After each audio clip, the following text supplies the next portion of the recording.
Guys, it is a beautiful day, and today I wanted to make a video about the very first time that I was ever heartbroken as a teen.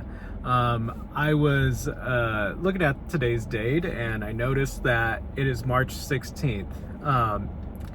And it has been 15 years since I asked my first girlfriend out, since I ever asked my first girlfriend out. I asked her out on March 16th, 2011. So it's been 15 years since that. And I think I just want to make a video like reflecting on how silly like first love is. This relationship lasted a year and a half, actually. It was my very first relationship, very first kiss, holding hands, all that stuff. It was my very first. So it was very profound to me. And it's just interesting to see just how much growth you continue to have like after your teenage years, obviously. And I oftentimes look back at that time and think about how I was heartbroken after that relationship.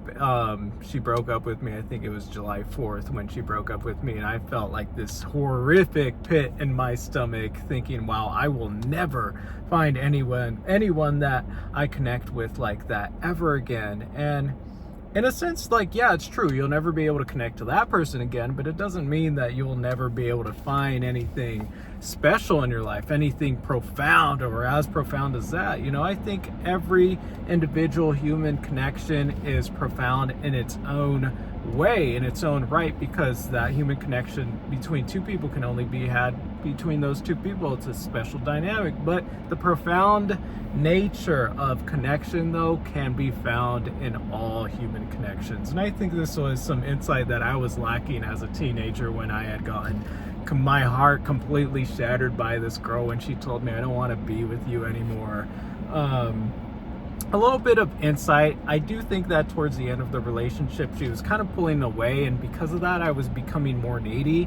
I may have already been kind of needy throughout the relationship, but I don't remember being too crazily needy, but I do remember being overly kind of romantic. Like, I would send her like a dedication song every single month during the relationship, and I feel like it was a little too much, to the point where maybe she felt like it was too much. I think that's what happened. My texts were always very deep and very well written, and I felt like I was just a little too much lovey-dovey, hearty. And at that time, I was also struggling with my trauma that was happening in my household. So I think a lot of it, I was just displacing a lot of unresolved feelings about the trauma and unmet needs onto her. So I do think that ultimately caused her to pull away, which caused me to be more needy, which caused her to break up with me. It's important to take accountability, guys, of your relationships. And even if they are relationships that are happening in your teenage years, reflect on what your behavior was that caused like the sequence of events. Because sometimes we can go about relationships afterwards and being in this victim mindset mentality. Oh, it's them, they're just evil, they're an evil B word, you know, when in reality it's like, no, we all play a role in the push and pull of a relationship, and we have to analyze like our behaviors in relationships and our needs and our traumas and how we are projecting unmet needs onto other people and how they may not be able to love you in that way. They won't be able to resolve your traumas and meet all your unmet needs, you know, and how that's an inside job. But going back to the relationship, going back to heartbreak, man, I remember having my heart shattered by this girl. Man, I can't believe it's been 15 years since I asked her out, man. 15 fucking years, bro.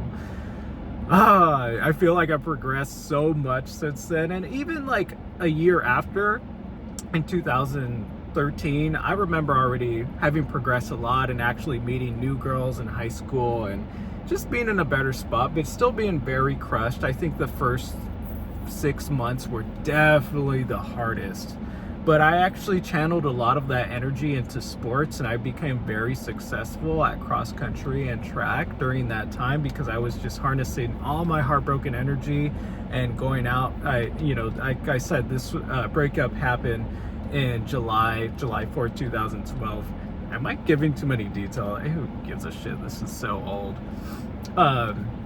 that I harnessed lots of that heartbreak energy. Like I remember I was training for summer, doing summer training for track and field and cross country, and I just put all my energy into that, and I actually ended up winning lots of races. Like it was sublimation.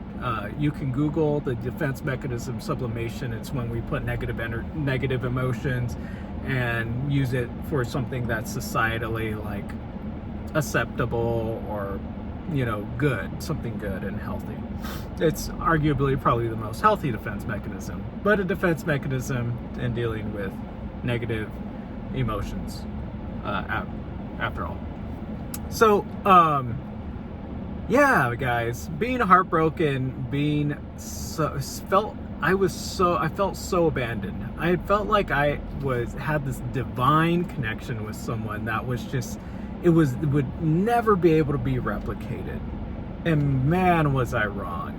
I met so many people after that. I made connections with so many other girls. I made platonic connections. I've made hookup connections with girls, and just different types of connections I've been able to make with people after that made me realize how naive I was in that moment when I felt that my life was really completely over after she broke my heart, after she was no longer going to be in my life anymore. I felt such a profound sense of emptiness and worthlessness and lack of motivation, and just there was no way out in my mind. I remember waking up the next morning after the breakup thinking like, this is the worst thing that has ever happened to me. What do I have to do to get her back? I was watching videos on YouTube on how to get an ex-girlfriend back. Dude, that is just some of the most painful,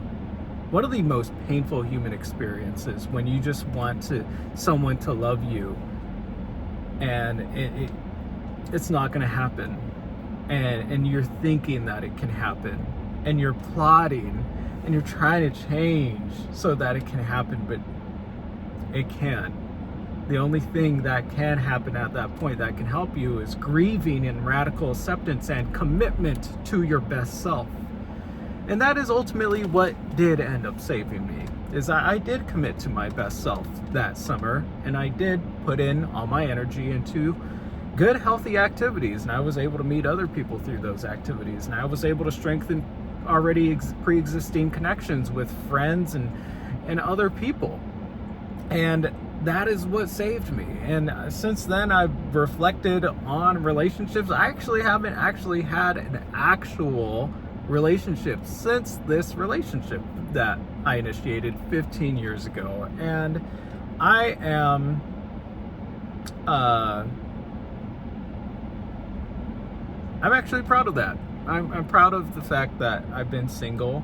It's not something it's not something that I wear on my sleeve, like super proud, because it's like 50% due to me and then 50% not due to me. So I can't be like super prideful, but I'm proud in the man that I've become since being this broken teenager. And I realized that sometimes, man, the most painful experiences are some of the experiences you learn most about yourself, and through that process you actually invite lots of greatness to come into your life. And it's in those dark periods sometimes where you get introduced to people that are really meant to be in your life, and then there's those days where you reflect back on it. There's been so many days I've reflected back on this relationship and say, all of that happened for a reason. Now I could see the point in all of that needing to happen, because now that girl is a whole nother person. I'm in a whole nother person. That dynamic could have never worked out. And it all makes complete sense now. And sometimes that's how it is. Now, that's how it is for my dynamic. I don't know for other people, but I do feel like ultimately if it doesn't work out, there's a reason there, and you got to respect it. And then time will actually tell you more. I mean, if you go on searching or stalking their Instagrams or Facebooks or whatever, but time will tell you, like, yeah, that was not supposed to last. And for that, I am profoundly grateful. So guys, it's been 15 years since I asked my first girlfriend out, 14 years since I got my heart completely shattered, and 14 years of learning about how to foster my best self, foster healthy friendships, how to love myself, how to love life. It's been 14 years of learning how to do this by myself so that when the right person comes around, I am the best version of myself if that happens. And if it doesn't happen, then I am living in acceptance that perhaps I'm just not meant to be in a committed relationship in my life.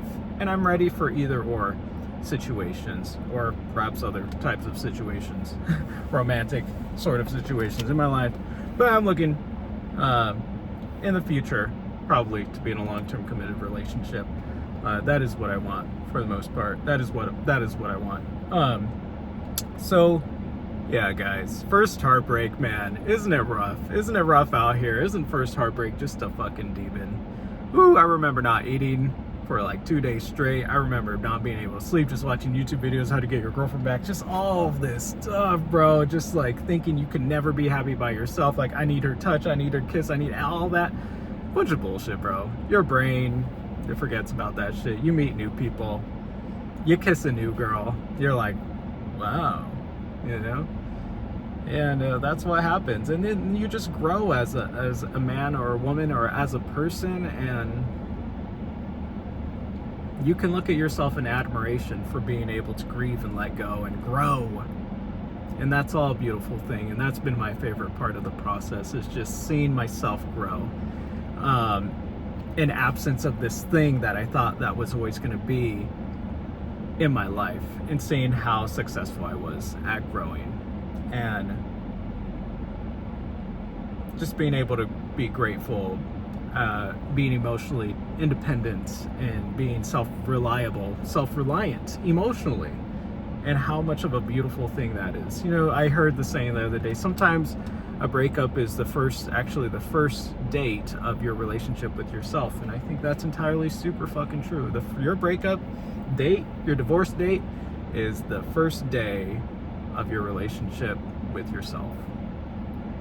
And that can be a wonderful thing if you put in the work, if you put in the emotional work, and try to be the best version of yourself. Humility, understanding, learning, all of these things make life amazing and worthwhile.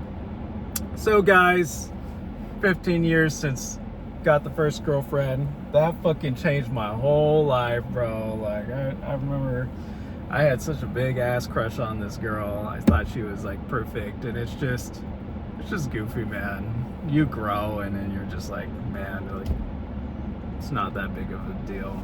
Big deal. It's goofy. But I love it. I love being a teenager, and this is just one of the stories of my life where I always like to look back on. Whenever I'm struggling with something, I look back on this, because obviously I struggled a lot, and so with this, and then I was able to persevere through it, and like legitimately persevere and advance so much through it, and it motivates me at the end of the day.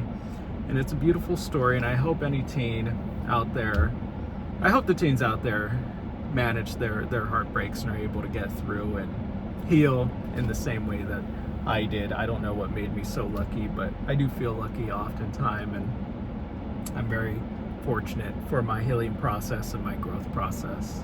But with that, guys, first love could be quite a thing.